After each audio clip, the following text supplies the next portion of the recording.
Welcome to In the Pocket, your go-to source for all things social media marketing and branding. Stay ahead of the game and learn the latest strategies to boost your online presence and connect with your audience. So join us and start growing your brand today. Welcome to our training session on how to be effective with video marketing for B2B and B2C sales. Today, I have the pleasure of hosting Emma Roloff, Director of PNC Solutions at EIS. Emma is also an expert in video marketing with over 10,000 LinkedIn fans and 5,000 TikTok enthusiasts following her creative and entertaining videos each and every week. The main focus of her videos is to share advice on change management and to educate and encourage insurance agency owners and principals as they navigate their digital transformation journeys. However, what I love most is that she shares so much of herself in the videos that she creates, from stories of her life as a mom, a business professional, or as a speaker who travels around the country sharing her knowledge. Emma shares so many great stories that we trust and love more about her each and every video. And isn't that the goal of video marketing? So without further ado, please welcome Emma Roloff. Thank you for having me. So thrilled to have you here with me today. I am just, I'm in awe of what you're able to do. It's funny, as a marketer, I always, I have been doing marketing for so long that I guess, sometimes you just get to the point where you think, I just cannot be creative today. So that's where it's just awe-inspiring, where I see you come up with topic after topic after topic and can just churn these videos out. And I applaud you for that, because some of us who have been doing it a little bit longer are like, oh, what do I talk about today? I would say, there's plenty of days where I don't necessarily have it in me as well. That's where batching content on days where you've got lots of ideas comes from. But also like having kind of different tactics to give yourself inspiration. So, websites that have questions that people are searching online, or even going to something like ChatGPT and saying, give me titles of topics and that kind of thing, can be a really useful tactic for kind of helping get some of the creative juices flowing. For sure. And I do want to circle back to that. I guess what I'll do is we'll save that to the end so that we can kind of give a list of all the things that you've used and the systems and software that I think that you would recommend, because that's a topic in of itself. What I really want to dive in on, though, is you in particular have done an amazing job at not just representing your company, EIS, but also branding yourself. And I'm sure that was a decision that you had to make at some point that, I'm going to be this person. And you have kind of just embraced you call yourself the change agent for digital transformation.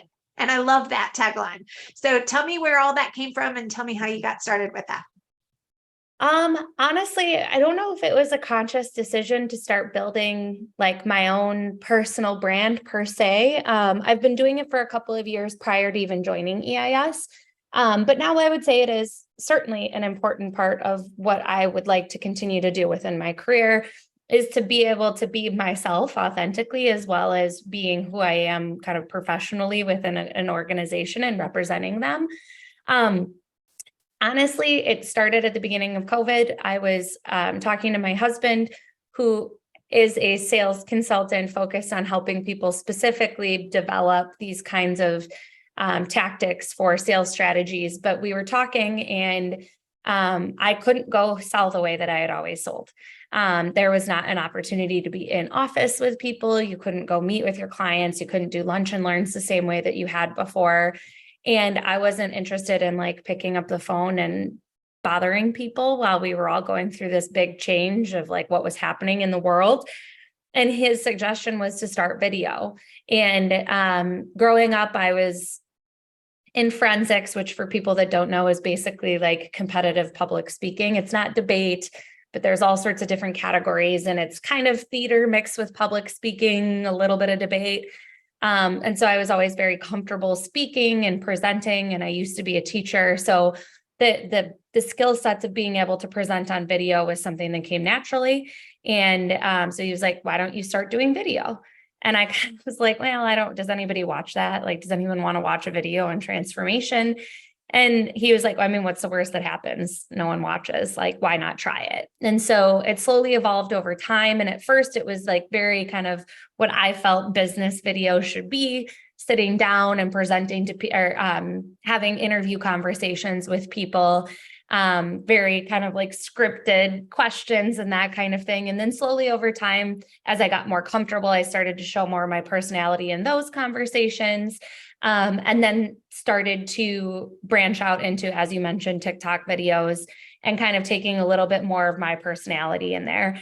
And in terms of presenting myself and like those things, it kind of came naturally when I moved into that medium because it's a little less formal than LinkedIn is. And then I recognized that people on LinkedIn were also looking for that type of content. And so now there's kind of a crossover between the channels. But on TikTok, it all started again with, I saw a video on Instagram Reels and an audio that kept going on and on and on in my head. And I was like, I just need to like create it and see if anybody engages with it. So a lot of it was just kind of stumbling into what felt natural and then having it evolve over time. Yeah. And I love that because it's true. I've been around for a long time and and LinkedIn has been so formal for so many years, but over the last couple of years since COVID, and it's true, people were just longing for something different. Let's just look at something different. And so you came along right at the perfect time. And it is entertaining, and it's great when you show funny videos or you show clips of your kids and things like that. I for one love it. So keep doing it for sure. Thank you. I guess my question being, what did your company think about everything EIS? Because, sometimes you'll have a culture where they're going, what are you doing? Why are you spending time on these things? Unless there's like a number or ROI specifically that they can tag to conversions or sales. I know you're in a sales role. So what was their initial reaction? So when I started, I actually was with a different organization. And it was the group Navient that I was working with was actually really supportive of it. And I mean, obviously, like any employer, they're like, make sure you're still getting your job done. But once they kind of recognized that like what I was doing was not going to be something that like faded away super quickly, that I was planning to stay consistent with it, and that I was capable of completing all of my job functions while doing it, they were really supportive of it. So in my time at Navient, I was working very closely with our marketing department. And so some of the content that I did was on their YouTube channel. Some of it was on my own TikTok and LinkedIn channels. And so it was like this nice way to recognize how to build a company brand at the same time as building an personal brand. So then when I joined EIS, they were well aware of who I was and what I was doing and kind of what my strategy looked like. And so they've been very supportive of that as well, and giving me the opportunity to both share like my own opinions and my own like personality in my content, but then also supporting me, especially when it comes to like speaking engagements and the like, where I'm able to share the experience that I'm gaining from my role with our potential clients and our customers from that standpoint. Yeah. And I think that probably was a catalyst to why they wanted you on their team, because again, you come with a brand, you come with your own kind of audience, and it's always wonderful. People buy from people that they like, right? So why wouldn't they want to see those people in video and really kind of engage with them from a corporate standpoint? So I love that. It says a lot about the company. Well. And I mean, to your point, it makes you as a seller a lot more accessible, especially when we're not meeting people in person the same way that we used to, or having the same access to that kind of like interpersonal relationships through a selling process. I meet somebody, and if they've interacted with me on LinkedIn, they feel like they know me. And that's, helps when they see that there's authority there, that I understand what I'm talking about, that I've got a network of people that have helped me build my knowledge, and that builds trust as well. So I think it's a really effective tool from, whether it's corporate buyers or, consumers in a B2C environment, building that trust and authority through showing up every single day. It's really hard to show up and create content every single day if you don't know what you're talking about. And it's, you fizzle out of topic ideas and you fizzle out of ability to kind of like keep up with that consistency. So if you show up every day, it builds authority pretty significantly. Yeah. So let me ask you this, and this is just a personal question. How much time would you say that you spend on personal development so that you have that knowledge? Because I know that right now, at least for some of us, there's so much information coming in from AI and technology that you have to stay on top of, from your actual day job, things that you've got to get done just so that you can pay the bills. And then you've got your social aspect. So that's a lot that you've got to kind of juggle every single day. Would you say, what's the makeup of your day? Do you block time for that? Just wondering, for those who may have not taken your avenue of how they're going to share themselves, and knowing that they really do have to put in the work. It's not just as simple as putting a camera in front of your face, right? Yeah, well, I would say, so I do block time for certain types of activities. So like to stay consistent, I've kind of made a rule for myself that I post between 9 and 10 a.m. every single morning on LinkedIn. And so I'm blocking time out in the morning to do that. Now that LinkedIn allows you to schedule posts, it's a lot easier to do that, because sometimes when I'm traveling, it's at 6 o'clock in the morning that I'm scheduling it out and blocking out that time. But I do make sure that I've got 15 minutes every morning to like create my post and engage with content on LinkedIn. In terms of how I interact and respond to comments and that kind of thing, I'd say I'm not a huge user of social media outside of how I use it for professionally. So I'm not spending a lot of time on like my personal Instagram, or a lot of time on like Facebook or even TikTok for things outside of how I'm using it professionally. So that does like allow me to kind of not feel burnt out on it, or I'm not using it a lot from that standpoint outside of how I'm using it. So that gives me some time there. And then, I listen to podcasts or listen to books a lot while I'm on a walk or something like that, so that I can get some of that personal development stuff outside of just like strictly sitting down and reading, or strictly sitting down and like dedicating time to that. And then in terms of like using technology and getting that exposure, I see where I can leverage it to improve what I'm doing and impact how I'm working. So like, I'm not spending a bunch of time on ChatGPT to figure out like in terms of like writing to the APIs and all the super technical stuff. That's not how I'm using it. I'm using it to play around with, like, if I ask it to do this, how can I speed up my process of writing a speech?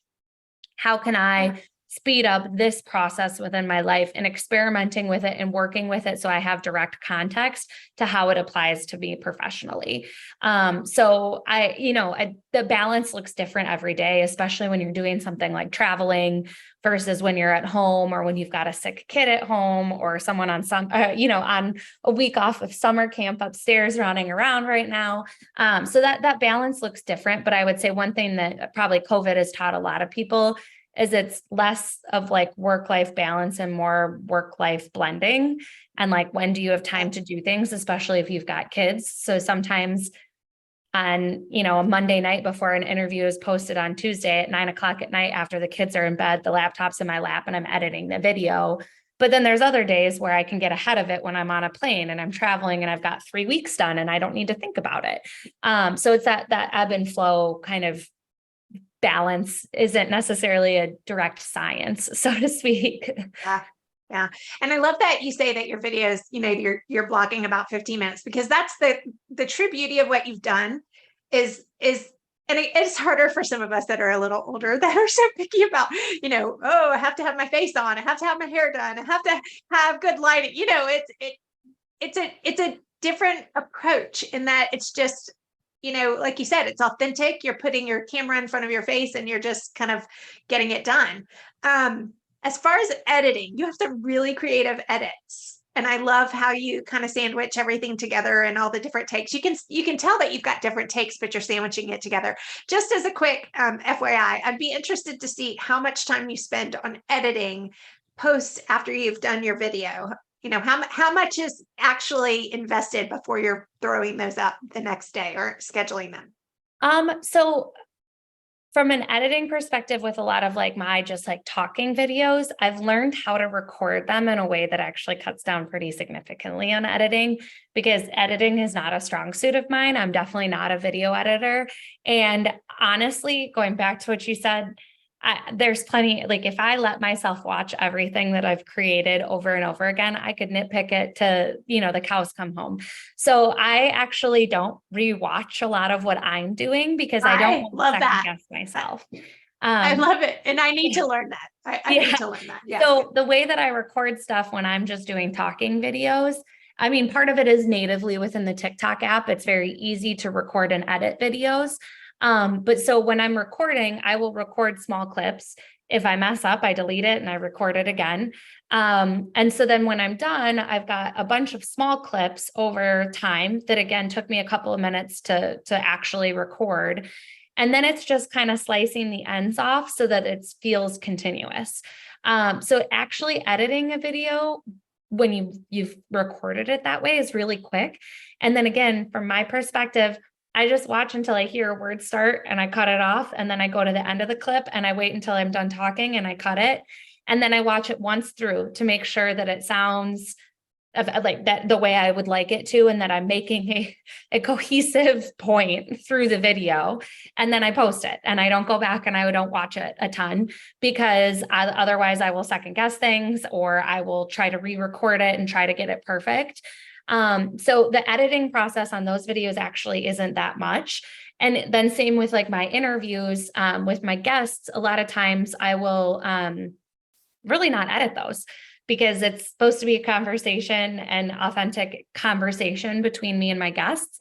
So unless somebody, it is pre-recorded. So if somebody starts a question and they're like, whoa, Emma, I want to redo that. Of course, I'll cut that out. And of course, there's room for that kind of interaction, or I'm notorious for not unmuting myself when I come back on. I'll cut that kind of stuff out so that people that are watching can watch the whole conversation. But again, I'm not doing a ton of editing. So it's putting in an intro clip and an outro clip, maybe getting rid of 25 seconds total across the entire interview and then putting it to YouTube, which is part of how I'm able to consistently create content, is because I've developed the pattern of not having to be perfect while I do it. Yeah. And it is nice. I have added one other thing to my, I guess, editing, and that is I have an AI system that goes through and takes out filler words because I'm the worst at saying and ah, and you could use up another 5 to 10 minutes in just filler words or spaces or pauses, and so it's been really helpful with that. So yeah, and there's a lot of tools that will do that or take out dead space so that if there are points where you're muted or that kind of thing, some of those smart cutting tools are really effective.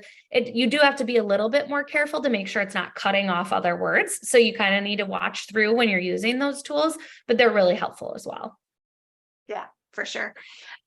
It's impressive. I like the fact that you're just kind of putting it out there and you're doing it natively on TikTok. I always wondered if you recorded them, sandwiched them together in editing software, and then uploaded them to TikTok, or if you were just doing it natively. And now I know. So yeah. I love that. So tell me about your YouTube series. You've created this YouTube series as well, and it's called Leading Change. And tell me about why you created it and what you want it to do for insurance professionals. Like, what's your goal? Yeah, so this is kind of the second evolution of an interview series. So as I mentioned, when I first started things, I was with my company Navient, and I started an interview series called Transformation Talks that was on Navient's YouTube channel, which was wonderful, and it was supported by the marketing team. And I was able to do over 150 interviews as a part of that series. But when I was moving on to the next step in my career, I knew that was something that I wanted to continue to do, because I've gotten so much better at my job and learned so much through these interviews that I didn't want to let that go. So the Leading Change umbrella is incredibly wide and gives me lots of room to have different types of conversations. But I would say kind of the 3 pillars that fall under that are going to be like companies that are actually going through transformations and kind of lessons learned, emerging technologies or like vendors that are helping those organizations go through their changes, and then change management as a large bucket as well. So talking about what that human side of change looks like. And even when I'm involved in those conversations where maybe they're a bit more technical, usually this people side kind of starts to emerge, which is ultimately why I left it as leading change versus something that was more transformation focused. The goal of the series is really to, one, give my guests an opportunity to highlight a topic that they're really passionate about. And that's kind of how all of the conversations start. When someone sits down for one of the discovery conversations with me, I give them basically that spiel. And I say, now you tell me what you'd like to highlight. And when people start talking about something that they're passionate about, it's really easy to pull out a couple of questions that allow them to kind of bring someone along on a journey of getting their point across. So one, it's highlighting something that they would like, but then also, again, kind of going back to my selfish reasons, it's an opportunity for me to learn about new technology, to learn about lessons that people who are in different roles than me are learning as they're kind of going through and being tested by transformations. And then it also gives me the vehicle to have these like nuggets of takeaways shared on LinkedIn and then the longer conversations on YouTube themselves. And hopefully there's, insurance carriers or agents or, many of the conversations are broad enough where even outside of insurance, there's people that are coming in and getting these small actionable takeaways that they can take back to their team and change their approach to transformation. Yeah. And I think that there's a lot of wonderful things that you get from conversations. And I was just having this talk with another guest, I think it was a week or two ago, where, I learn more things from just having these interview style conversations than I think I've learned from a lot of other avenues and classes and courses that I take, because you take away the best little nuggets, right, of each conversation, and you start to internalize that. And I learned so much from each person on their approach. So it's interesting to hear yours. I'm personally interested. Do you track stats, or is that just not kind of something that you even care about? I'm less focused on it now than I used to be. I do occasionally go through and look, like, especially if I'm giving like a speech and doing an introduction, I might go through and look at like how many impressions and that kind of thing. So a lot of times I will use comments that have come from like TikTok videos or that type of thing as ways of driving the agendas and the talking points within my my keynotes that I'm doing. And so when I'm doing that kind of thing, I tend to like to kind of center people around that data a little bit so that they recognize it's not like 3 people watching the video and me taking those 3 comments that I've gotten and building a conversation around it. But I care about it less than I used to, because it's really easy to get caught up in that and let it discourage you. Honestly, I had some really great success with certain types of videos, and they were very, very well performing from an impression standpoint. And I had a couple of them back to back. And then when those videos stopped performing the same way, and there was a big cliffhanger off of it, it was discouraging and it was hard to kind of keep going back. So occasionally I'll look at things and I kind of track on like, what is doing well? What are people responding to? But I typically look a little bit more at like what engagement I'm getting from a post and how much it's resonating from that standpoint with the people that I know are engaging with my content than just sheer impressions or follower count, because you can set an arbitrary number of what follower count you want to get to, but if no one's engaging with your content, it doesn't matter at the end of the day. Or you can say like, I'd really like to have a post that hits this point, but it could be something that took you 25 seconds to make that gets virality to it. And all of a sudden it's not, something that you're really proud of or that you put a lot of effort into that performs, but something else that you put a lot of effort into didn't. So I try not to pay as much attention to that, but it is very easy to kind of like get caught up in the gamification of it all. Yeah. And I think that people that are just starting see people like you who have these very large followings, and they go, oh, well, I'll never get that way. And two, I hate to say it, some companies that they work with are like, well, I don't want you spending time on this unless you're driving business and you're driving sales. And I've always hugely been a huge proponent of not getting sucked into the conversions trap, that it does need to be about conversation and storytelling and relationship building. Yes, ultimately, a business needs to make sales, and video marketing can help with that. But I have always hated it when you create a video and then you say, okay, well, let's see exactly how many sales that we got from that. It shouldn't be And about a lot that. of it, I mean, a lot of that attribution is hard to track because it might be your sixth video that someone watches that makes them finally decide to interact with you, but they could have seen that video as the first interaction with you and it never would have, like, the call to action wouldn't have resonated. Or sometimes it may never be tied to that. It might be that they've seen you for 6 months on their LinkedIn feed, and then they meet you in person at an event and they'll finally come up to you and talk to you. I know, from experience and conversations that I've had with people, that there are a number of executives that watch and like never interact, never have once touched a video, but when they're having a conversation with me, they can name their favorite video that they've seen. Or I have friends who will tell me that, like, executives in their company have brought up a video and used it as a part of a discussion internally, but I would never know that had they not told me, because they've never liked or commented or interacted with a video at all. And that is what I'm talking about. You just proved the point. And it shouldn't be about attribution. I mean, granted, it's somewhat important, but it should be about the customer journey. And the customer journey for, say, an executive at a company that might be, coming across your videos and get entertained by them, and then it piques their interest. That's going to be completely different than, say, an agent that's following you or a producer that's following you. And so I just love that you do that. I was always interested to find out if you used some of that. There's a lot of great software out there and a lot of new AI technologies that help you to determine, what the key hashtags that you should be putting in your TikTok videos, and how to get the most eyes on the video if you add, this music, or you use. It's interesting now to see that you don't do any of that.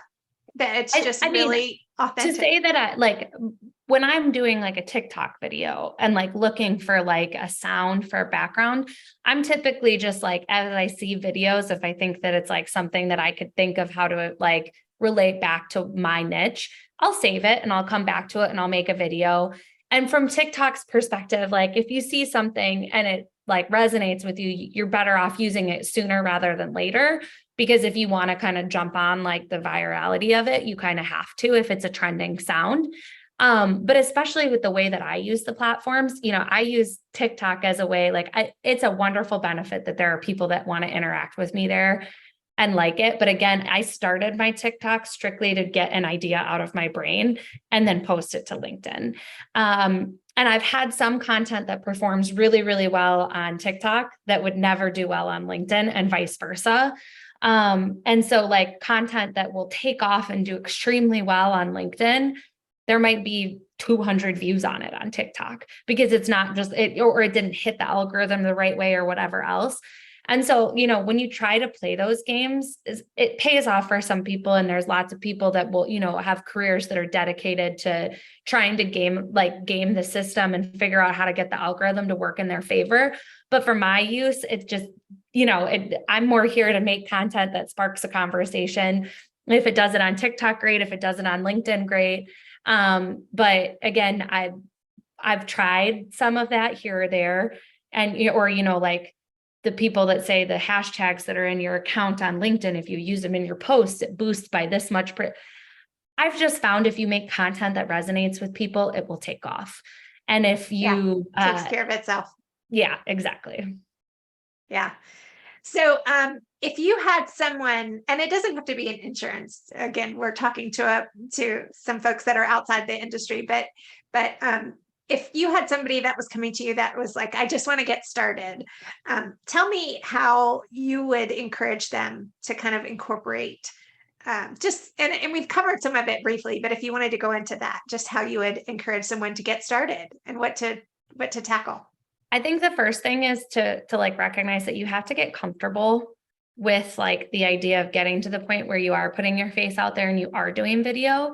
So to say that that's exactly where I started is, like that's not true. So there are some baby steps, and like first and foremost, if you're not going out from like just like a social aspect and interacting with other people's posts, commenting on things, like comments are content too. If you're putting insightful information into people's comments on LinkedIn or like meaningfully engaging on any other platform, that is a form of content. So like that's step one. Then step two is like taking articles or other people's videos or information that you're finding insightful and posting that and getting comfortable adding your own takeaways and your own thoughts there.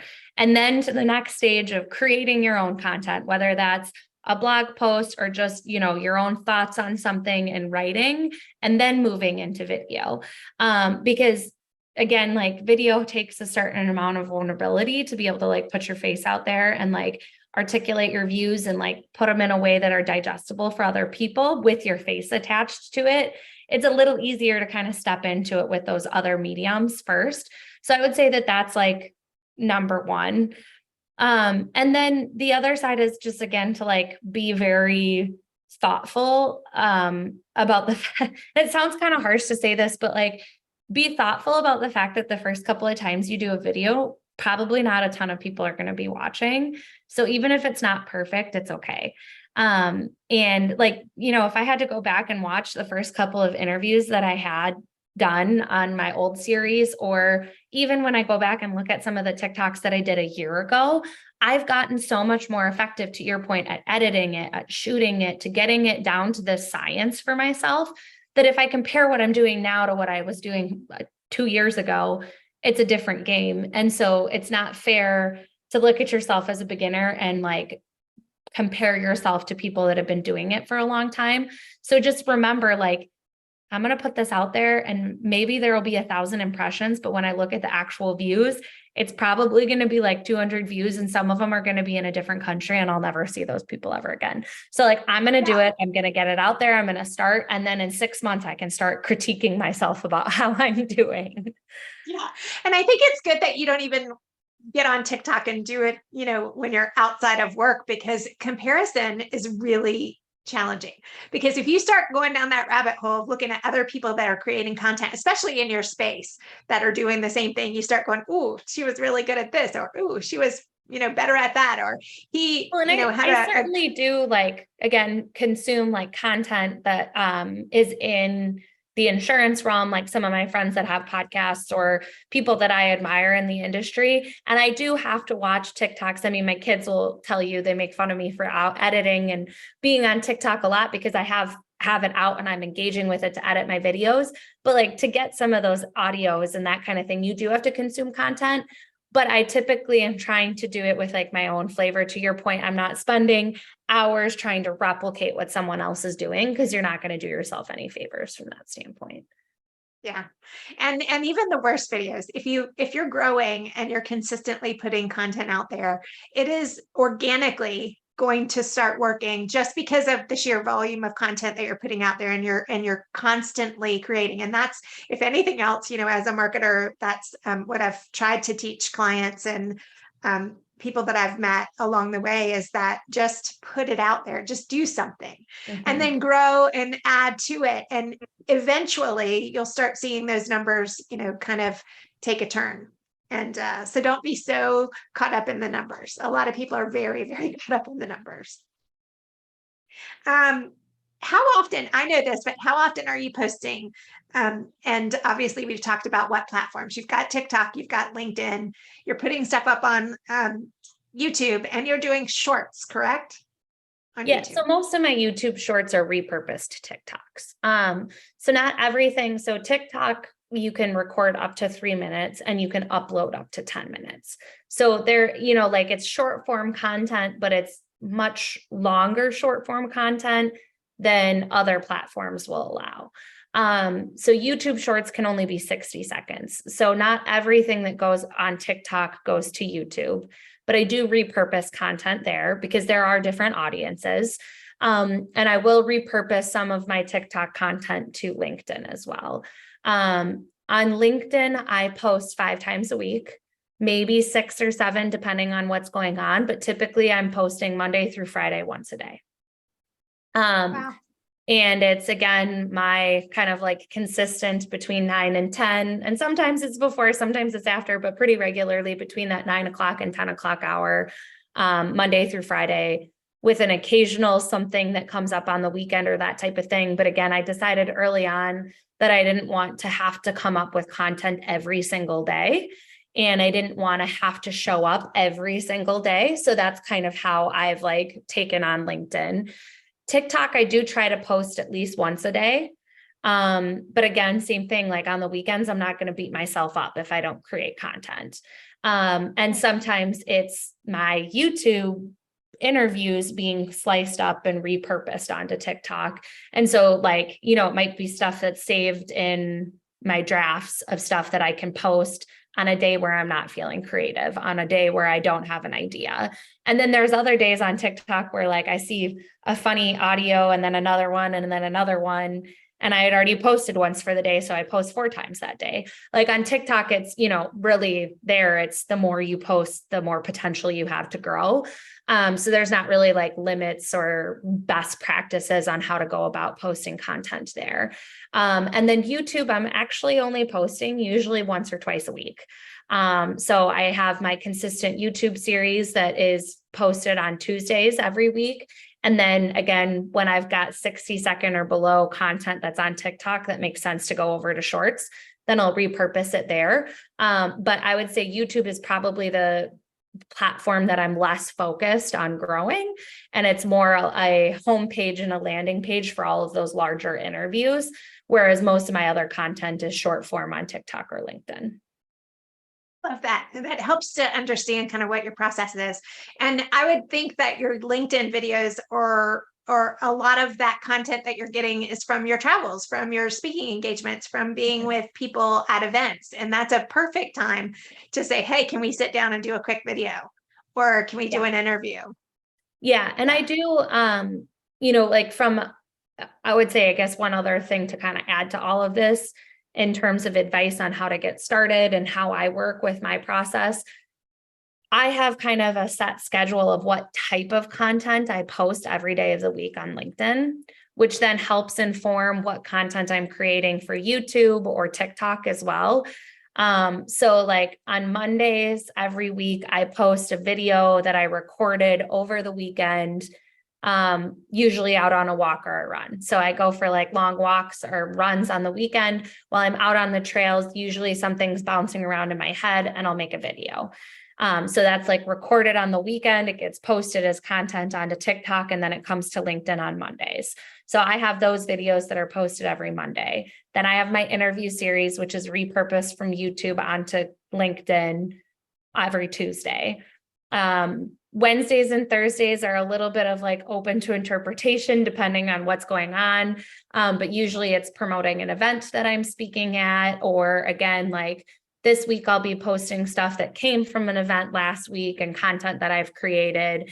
And then every Friday I do what I call TikTok Fridays. And that's more of like a trend type TikTok that again is repurposed over to LinkedIn on the platform. So there's some consistency where, again, like when it comes to showing up every day, there's less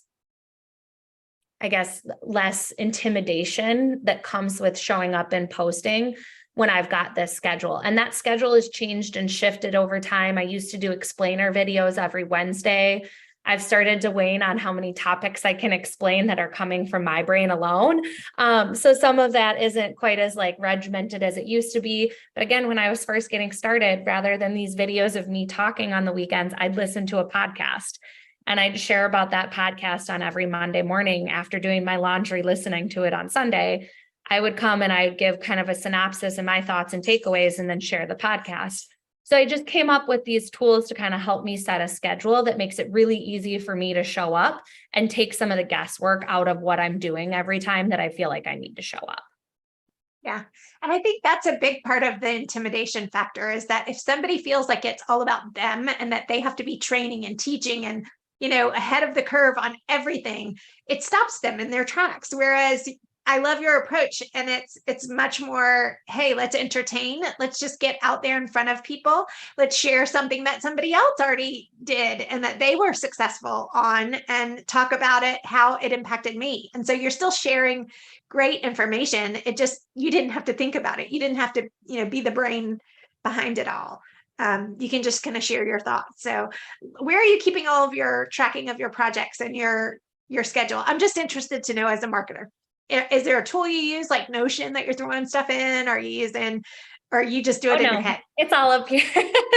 And that's probably the part of where I'm not, like, again, I'm a salesperson, less of a marketer. So like sometimes I'll have something planned that's ready to go to be posted, and a different idea will pop up. So I create something different, or I have a conversation with a client and I'm like, oh, they're letting, this fallacy that there's a perfect time to start transformation to stand in their way. So I will make a video about how, like, there's no perfect time, or, so like it's oftentimes really inspired by the conversations that I'm having with prospects or clients, stuff that's coming up at events, or, like news that's coming out. So I certainly, and like, that's kind of I would say more of like the TikTok mindset of like, you create it when you come up with the idea and you save it. They call it saved in your drafts. So you've got a video that's sitting there, and like sometimes there's stuff that'll sit there for a while before I edit it because I got distracted by other ideas, or there's content that gets posted on TikTok that I was planning to bring over to LinkedIn, but a different idea strikes me and I end up never bringing it over to the other platform. So a lot of my content is kind of stream of consciousness, I suppose, is the best way to put it. Yeah, but that's wonderful. And I think that it also, goes back to the point that it should be about relationships and conversations, and that you're letting that kind of direct what you're answering. Because, and I've said this for years, there's gold in emails, there's gold in questions, there's gold in comments that come from, those that you're in touch with every day. So if your client or someone that you meet says, "Ooh, how did you do this?" or "Why do you do that?" or "I saw a video that you were talking about this. Those are the things that you need to be answering for the masses, because if one has that question, that there's probably others that have the same question. And for agents, what better way to start content and creating content than answering the questions that you're getting a lot, right? Mm-hmm. Exactly. Yeah. Perfect. I think that's really, it's fun to see your process and kind of peek behind the curtains. I always love that. Everybody does it differently. And I love that you're a true salesperson doing marketing, because it shows, and you're able to kind of just be a natural, and you're not so fixated on process and projects and, Well, and I'm also not schedules. running like a social media account for a brand. These are my own channels too. So I have the freedom to be a little bit more like willy-nilly with things than if I were running like a brand account or something along those lines too. So that makes a pretty significant difference from that standpoint. Yeah, I was just having this conversation, as a matter of fact, on vacation with my niece, who's a little younger, and she does a different industry. And she was asking me if I was using a lot of TikToks. And I go, unfortunately, I work with brands, so we're pretty boring most of the time. But personally, I use TikTok and I love it. But, I would love to see more brands embracing it, to be honest with you, even those in insurance. I would love to see, kind of the personalities of these brands coming out. Some are doing a really good job of it, and some are kind of exploring new possibilities.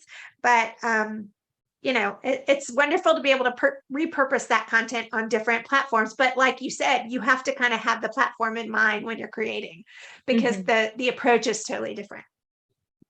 So what would you say are the key differences in video marketing that you've kind of, are you aware when you're creating videos? Are you looking to create those B2B or B2C? And are you looking to educate the folks that you're working with on their, B2C type of marketing? Or are you typically training for other professionals in your industry? So my focus is a bit more on the like B2B side, but my goal is to educate the individual, because that's ultimately what drives success with a larger transformation within an organization. So whether that is an executive getting strategies on how to be more effective in driving change and adoption within their organization, or helping to educate anybody within the organization that wants to learn more about what AI is, what ML is, what's the difference, how do I make buying decisions, or how is this going to impact my job? So while it's all kind of corporate focused, I would say certain videos or certain conversations are less focused on the organization and more focused on how to enable the people to drive the organization forward. So that's probably where there's a little bit of a crossover in terms of like what my audience is. Like there's certainly just like enterprise buyers as an audience, but my teacher heart and like some of the content that I create is literally just more like anybody in any job in any industry needs to understand how technology is changing what we do. Literally no job is going to be without some sort of technology in the future. That I honestly cannot think of a single job. When you look at like a janitor and the equipment that they're using, it's different than it was 5 years ago, and it'll probably be different 5 years from now. When you look at someone working in food service, they're interacting with computers now, albeit they look different and they have a different interface because they're all touch screen, but they're interacting with technology at a different level than they were 10 years ago, and it'll look different in 5 years. Any single job out there is going to look different than it does today. And so I would say more of my TikTok content is probably directly focused on that concept and just helping educate anybody that wants to learn more about this, with, of course, some stuff that's twinged a little bit more towards enterprise technology and insurance, because that's what I do. And then on LinkedIn, it's probably more directly focused on that B2B side. But there is definitely kind of some mixed audiences in terms of who I'm creating content for. Yeah. And it's wonderful to kind of come up with an idea or a niche that you can really kind of hone in on. It doesn't have to be such a generalist type of response when it comes to a brand or even individual content or individual accounts. I personally have niched in because I have a disability, trying to get in front of that audience, the people that are like me, that are in professional roles, to kind of be an encourager, to be that person that says, hey, even though you're a little bit different, there's still going to be tons of opportunities. There's still ways that you can, really be impactful to the world, that you can still participate in the world. And so I've kind of tried to hone in on that. But then also from a corporate standpoint, as a marketer, there's a lot of different ways that I could go about that. So I would say if you're in any industry, think about the ways that your job has changed and talk about how you've dealt with that. And I love that you're approaching that specifically with kind of breaking it down.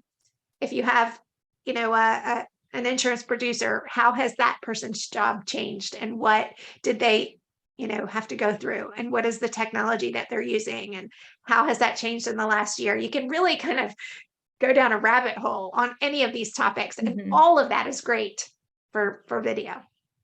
Well, and I mean, if you look at like the agent side, for example, I know that there are some pretty like large creators on LinkedIn, or I'm sorry, on TikTok, that are literally just helping people answer questions about like how they should make buying decisions on the insurance side. So like, they're not their agent. They have to be careful of like what they're advising from large comments, but like giving general education and advice. Like in our industry, there's a lot of people that don't know how to make sure that their policy is covering everything that they need it to be. If you can be the agent that helps give them that advice, and you're licensed in their state, they're going to trust you already. They might come work with you. Or, if you can, I would hope that many agents are there to like, just with the general idea of helping protect people and get them the coverage that they need. So think of the impact that you get to have on like such a wider scale by helping people, or even for like I've seen videos of agents explaining what a combined ratio is on the carrier side and why that might impact what their renewal rate looks like. And just educating people on these concepts that if you're not inside the insurance industry, You've never maybe even heard of a combined ratio before. So why would that impact you? Well, this guy's going to tell you how and why, and you're going to learn something, and hopefully it'll help you get a better rate on your insurance moving forward. So there's tons of opportunity from a B2C perspective there, and just educating your buyers, but then also just educating the industry as a whole. And then, or building a following of other insurance agents talking about best practices or those types of things. There's millions of them across the country. So why not tap into that audience and create content that's not being created elsewhere? Yeah, perfect. Great explanation. So I said that we would come back to this really quickly, and you've touched on a couple of them, but you talked about batch process or batch creating. Tell me a little bit about that. I know we're down to just a few minutes, but if you wanted to mention, if someone doesn't have the time that you have to block out 9 to 10, what's the best approach to being consistent and posting every day like you do to help? I mean, I would say, like, again, when I'm at an event right now, I have 5 or 6 videos that were recorded at the event that I haven't edited yet. And over the course of the next week or two, 3 maybe, I will start to edit those videos and post them and repurpose them across other platforms. So like wherever you've got creativity, wherever you have ideas, maybe it's, if I'm trying to think of like other industries, if you were a plumber and you were on site, like helping to get somebody's wet bar ready to go in their new basement, like create 5 videos if you've got some extra time that day on different steps throughout that process, giving advice on how you're making sure that you seal, I don't know, I'm not a plumber, but like how you sealed the pipes the right way, or how you made sure that everything was done the right way, and create all that content and then use it over the next couple of weeks. Find times where you have the ability to create. And then also I would say, like, don't feel like you have to create new content all the time. I do, because my content and my social media is stream of conscience. I know other people that will repurpose a video 5 or 6 different times, and not even just across platforms, but across like a month and a half on LinkedIn, where they will take the same thing. Again, like my interview series, there's a lot more room for me to take additional clips out of all of these interviews and repurpose them and whatever else, like make the most of what you've got. So repurpose content that way beyond just batching it, but just take whatever time you have to create that content and then post it from there. And again, as you get better at it, it will get easier. It'll take less of a lift for you to create. And maybe you'll get to the point where you're constantly creating and new stuff is flowing. But if not, that's okay. And you can repurpose things and you can just do it in batches when you've got the time. Yeah. Terrific advice. And I love that, a friend of ours, David Carruthers, he taught me this. He said, I schedule out 1 day a week and I just record interview after interview after interview after interview. And he just does them all in the same day. And it's probably very draining, but wow, now you've got some really great, videos that you can then dice and turn into a multitude of different things and post on different platforms. So however you want to do it, just do it, right? That should be the message. Yes, exactly. There's no there's rules. Never a perfect time to start. You're going to always come up with excuses. So the best thing that you can do is just get started so you can start building from where you're at. I'm going to try to be more like you, and that I'm not going to worry about, having to look a certain way or try to, be all perfect. I'm going to try to really try to start being a little bit more authentic when it comes to my quick videos. You just amaze me, Emma, and I've enjoyed our conversation. Is there anything else that you want to share with people that we maybe didn't cover today? I would say, again, like just reiterating that message of like, it really doesn't have to be perfect. People do not expect perfection, especially, maybe they do with like Mr. Beast and people that have full production teams. But realistically, especially through COVID, we all got very used to interacting with less formality, having kids and dogs in the background, and that's pulled through into what kind of content people consume and what they expect. And people would prefer to have authenticity than perfection. So again, there's not ever going to be a perfect time. You can always come up with reasons not to do something. You can always come up with reasons to stop yourself. But instead of looking for reasons not to, I think you should start looking for reasons to, and just get started and see what happens. Love it. Terrific advice. And thank you for spending time with us today. And I'll be watching you for sure.